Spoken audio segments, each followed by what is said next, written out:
Imagine, if you will, sitting down to your morning coffee, turning on your home computer to read the day's newspaper. Well, it's not as far-fetched as it may seem. In fact, both local San Francisco papers are investing a lot of money to try and get a service just like that started.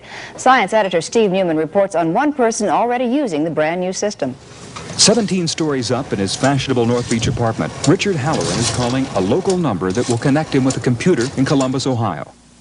Meanwhile, across town, in this less-than-fashionable cubbyhole at the San Francisco Examiner, these editors are programming today's copy of the paper into that same Ohio computer. When the telephone connection between these two terminals is made, the newest form of electronic journalism lights up Mr. Halloran's television with just about everything the Examiner prints in its regular edition. That is, with the exception of pictures, ads, and the comics. 8 newspapers around the country are currently in the computer network, and within the next few weeks, 3 others will join in. This is an experiment. We're trying to figure out what it's going to mean to us as editors and reporters and what it means to the home user. And we're not in it to make money. We're probably not going to lose a lot, but we aren't going to make much either.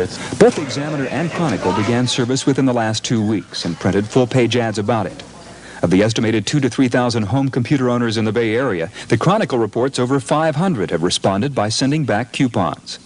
Even though the electronic newspaper isn't as spiffy looking as the ads imply, people using the system are excited about its potential. With this system, we have the option not only of seeing the newspaper on the screen, but also optionally we can copy it. So anything we're interested in, we could go back in again and copy it onto paper and save it, which I think is the future of the type of interrogation an individual will give to the newspapers. This is only the first step in newspapers by computer.